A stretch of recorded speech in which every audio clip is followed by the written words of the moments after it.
किसान आंदोलन की वजह से ही पूरे देश को किस कदर शर्मसार होना पड़ा, ये तो आपने देखा ही। जब गणतंत्र दिवस के दिन तमाम कथित किसानों ने ट्रैक्टर मार्च के नाम पर लाल किले में जमकर उत्पात मचाया, पुलिसकर्मियों को मारा पीटा। जिस लाल किले पर तिरंगा लहराता था वहां धार्मिक झंडा लहरा दिया। ये सब कुछ सिर्फ ये दिखाने के लिए किया गया कि किसान गुस्से में है। लेकिन सबसे बड़ा सवाल ये है कि क्या वाकई किसान गुस्से में है? क्या खेतों में पसीना बहाने वाले किसान वाकई कृषि कानूनों का विरोध कर रहे हैं? ये सब जानने के लिए एनएमएफ न्यूज मध्य प्रदेश के मुरैना जिले में पहुंचा और एक ऐसे किसान से बात की जो खड़ी दोपहरिया में पसीने से लथपथ अपने खेतों में काम कर रहा है। इस किसान ने जो जवाब दिया उसे सुनकर आप समझ जाएंगे कि पिछले कई महीनों से दिल्ली घेर कर बैठने वाले कौन लोग हैं।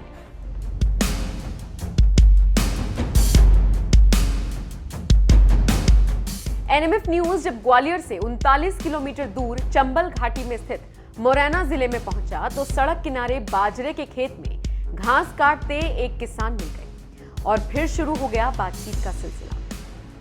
हाँ, बाजरा है। अच्छा, ये गाय भैंस के लिए ले जा रहे हैं। अच्छा, बीच वाला जो घास है। हाँ, तो बाजरा तो ये खेती के पर्पज से ये भी है, गायों को खिलाते हो? गायों को खिलाते हैं। ये बाजरा तो अपन खा ले रहे थे। अपने लिए या बेचने के काम भी आता है? बेचने के काम भी आता है। कितना जमीन है यहाँ अपना? यहाँ है मेरा 7 बीघा। 7 बीघा। हाँ, 7 बीघा मतलब 1.5 एकड़ करीब। हाँ, 1.5 किला 7 बीघा। 7 बीघा, ठीक है। जमीन तो उपजाऊ होगी यहाँ की? हाँ, सबसे ज्यादा होती है सरसों। सरसों, अच्छा। हाँ, गेहूँ चावल की तो कहते हैं एरिया में। हाँ, गेहूँ होती है सरसों। चावल नहीं है। चावल होता है। आगे बढ़ते हैं तो पानी का साधन।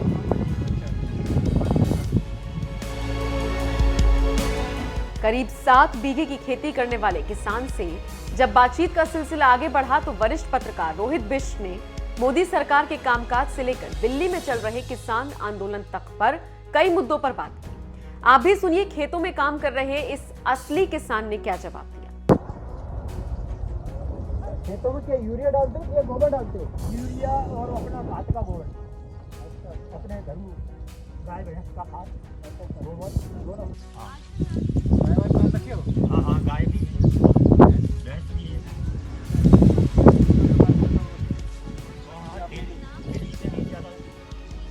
क्या नाम है आपका?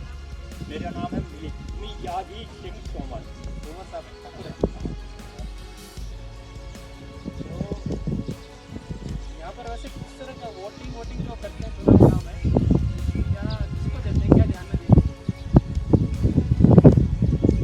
अपने हिसाब से देते हैं। जो हमारी सुने, जो किसानों की सुने उसकी नीति के हिसाब से देते हैं।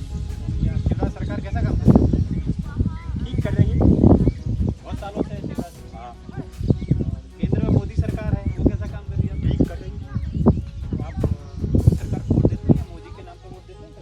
मोदी के नाम से ही अपना वोट जाता है। अच्छा, मोदी अच्छा काम कर रहे हैं? तो क्या मतलब आपको क्या लगता है मोदी क्या अच्छा काम कर रहे हैं देश के लिए या हमारे लिए या आपके लिए? इस हिसाब से कर रहे हैं। किसी को जाने के लिए कितना वो कर रहे हैं। बड़े किसान लोग आंदोलन भी दिल्ली के आसपास बहुत फैला हुआ है। वो उधर फैला हुआ है, ये यहाँ तो नहीं। जो उनकी मांगे हैं वो सही नहीं है, तो इसका मतलब वो लोग कर रहे हैं, दिल्ली की तरफ कर रहे हैं, उधर कर रहे हैं, मगर यहाँ उधर कर रहे हैं, मगर यहाँ कोई नहीं कर रहा। वो कह रहे हैं कि उनका किसान कानून में एमएसपी को लेकर बड़ा विवाद है, सरकार को एमएसपी बढ़ाना चाहिए। इसके बारे में कुछ जानकारी है? भाई, मैं तो इतना जानता हूँ कि जो को किसानों के लिए कोई भी प्रॉब्लम आती है, जैसे किसानों की पेंशन बंदी हुई है, वो 2000 रुपये आते हैं, वो भी आ रहे हैं, बराबर आ रहे हैं। अच्छा, हाँ तो बहुत बढ़िया बात। हाँ, मतलब छोटे किसानों को कोई दिक्कत भी नहीं है। कोई किसी को बहुत अच्छी है। धन्यवाद, आपसे बड़ा अच्छा लगा। तो हम तो ऐसे जाते हैं तो लोगों से बात कर लेते हैं।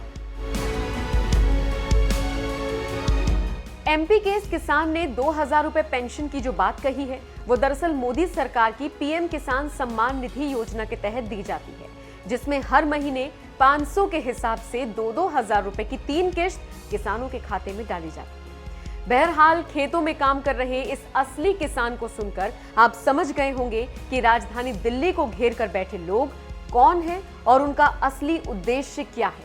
अगर अभी भी नहीं समझे तो चलिए आपको सुनाते हैं भारतीय किसान यूनियन भानु गुट के राष्ट्रीय अध्यक्ष भानु प्रताप सिंह का बयान।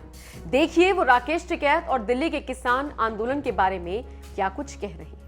भाई साहब, जिसकी जो आदत होती है, जिसकी जो आदत होती है, मैं महेंद्र सिंह टिकैत के साथ सन 90 से प्रदेश अध्यक्ष हूँ। ये तब राकेश टिकैत तब पुलिस का सिपाही था दिल्ली पुलिस में। इसके छोटे भाई नरेश टिकैत जो आज राष्ट्रीय अध्यक्ष हैं वो हल चलाते थे। इनके तीसरे नंबर के एक भाई हैं, वो वहाँ मील था उसमें चपरासी थी। सबसे छोटा सुरेंद्र पढ़ता था, हालत खराब थी, कमजोरी थी। इसने फिर मतलब जैसे ही महेंद्र सिंह टिकैत का संगठन बढ़ा और हमको शामिल किया, बढ़ाया, तैसे ही इसने फिर दलाली बट्टा शुरू किया था राकेश टिकैत। तभी से ये हर कोई काम इसने आज तक जेपी ग्रुप से चले जाओ आप नोएडा में, जेपी ग्रुप से ठगा, ये बिना ठगे किसी काम ही करता। अब ये कांग्रेस की फंडिंग से चल रहा है। वहाँ ये बताइए, पक्के मकान सड़कों पे बनाकर वहाँ काजू, बादाम, पिस्ता, किशमिश, ये बोरे के बोरे शराब की बोतलें ये उड़ रही हैं, मजे मार रहा है। सर ये बताइए, इतना सब कुछ किसान समझ क्यों नहीं रहे? उसके अरे साथ किसान कौन है? समझ आए, असली देसी किसान जो किसान है वो कोई नहीं है वहाँ। वहाँ केवल शराब पीने वाले और नोट लेने वाले हैं। 100 200 रुपया रोज ले लिए और शराब पी ली। कब तक चलेगा तो सुनाओ ना सर। ये तो ऐसा है, वो तो ज्यादा दिन इसलिए चला रहा है कि जब तक रहेगा तब तक फंडिंग मिलती रहेगी। छोड़ देगा तो फंडिंग कौन देगा उन्हें? रास्ता क्या है सर? कौन बैठेगा? रास्ता ये पूरे किसानों को गुमराह कर रहे हैं।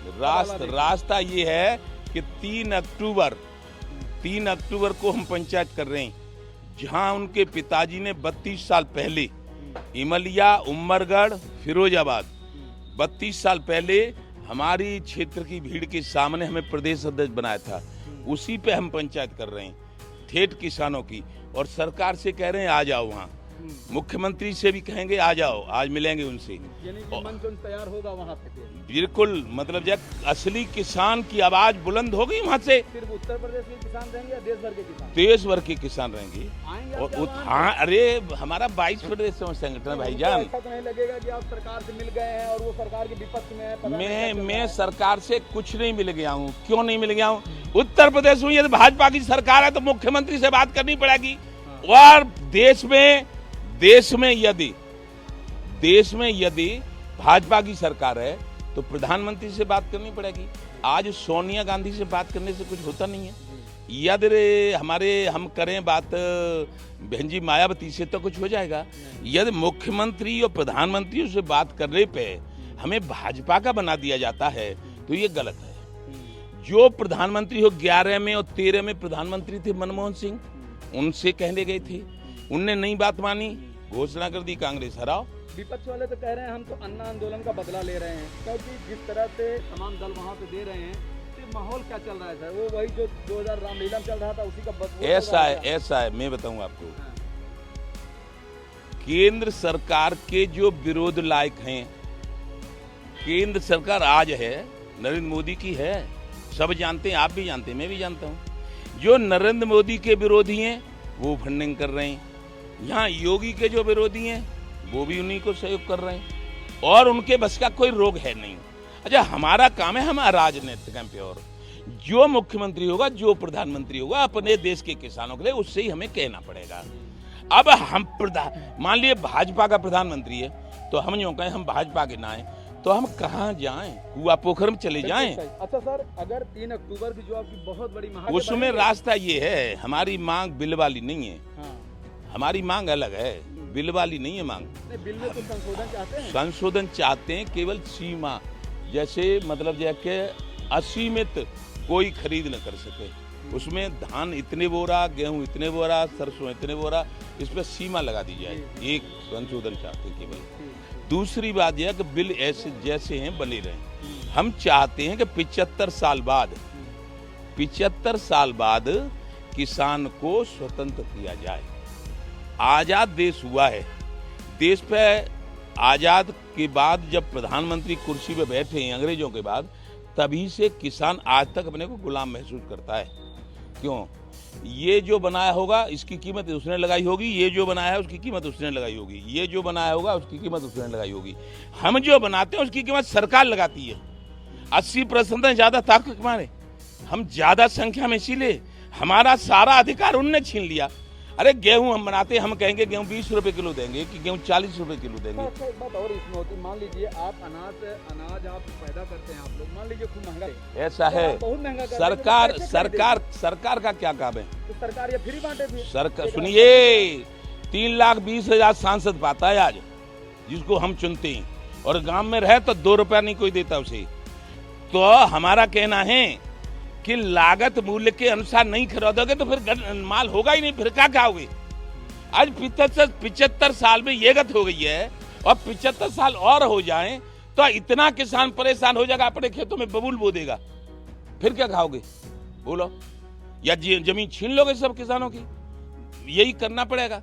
मेरा कहने का मतलब है लागत मूल्य से दौड़ा, जिससे उसकी गुजर होती रहे, उसको दो। प्रधानमंत्री कहते हैं दुगना करेंगे, तो फार्मूला समझ नहीं आ रहा है। अरे दुगना हम नहीं चाहते, दुगना नहीं चाहते, हम चाहते हैं लागत मूल्य का दौड़ा दो। और 75 साल की किसान विरोधी नीतियों के कारण आप सुन रहे होंगे कि हर मिनट पे किसान आत्महत्या कर रहा है। 75 साल की किसान विरोधी नीतियों के कारण किसान कर्जदार हो गया है। इसलिए कर्ज सब माफ कर दो, एक साथ किसान आयोग का गठन कर दो। हमें लूटना नहीं है। लागत आवेगी 10 रुपए, तो 1 किलो में लागत 10 रुपए आ गई तो 15 रुपया मांगेंगे बस। 3 अक्टूबर के लिए उन किसानों को कोई, ऐसे लोगों के लिए कोई मैसेज 3 अक्टूबर को लोग कहाँ आए, किधर आए? हम पूरे देश के किसान देवताओं को, किसान भगवानों को, जो पूरे देश के किसानों को, मजदूरों को, गरीबों को, पशुओं को, पक्षियों को पेट भरने के लिए अन्न उगाता है, गन्ना उगाता है, मीठे के लिए फल सब्जी सब कुछ वो उगाता है, उन सब से कह रहे हैं एक बार 3 तारीख को, 3 अक्टूबर को इमलिया, तहसील चूड़ला, जनपद फिरोजाबाद, उत्तर प्रदेश में पधारिए। और जिस तरह पांडवों ने कुरुक्षेत्र का मैदान लड़ा था अन्याय के खिलाफ, इसी तरह माननीय योगी आदित्यनाथ जी को, जो उत्तर प्रदेश के मुख्यमंत्री हैं, माननीय केशव प्रसाद मौर्य को, जो उत्तर प्रदेश के उप मुख्यमंत्री हैं, माननीय दिनेश शर्मा को, जो उत्तर प्रदेश के उप मुख्यमंत्री हैं, माननीय सूर्य प्रताप शाही को, जो उत्तर प्रदेश के कृषि मंत्री हैं, और माननीय ब्रजेश पाठक जी को, जो उत्तर प्रदेश के कानून मंत्री हैं। 5 और पांडवों को वहां बुला रहे हैं, वो हमारी फौजों को देखें और हमारी चेकिंग करें और हमारे किसानों की आवाज को देखें ये क्या चाहता है।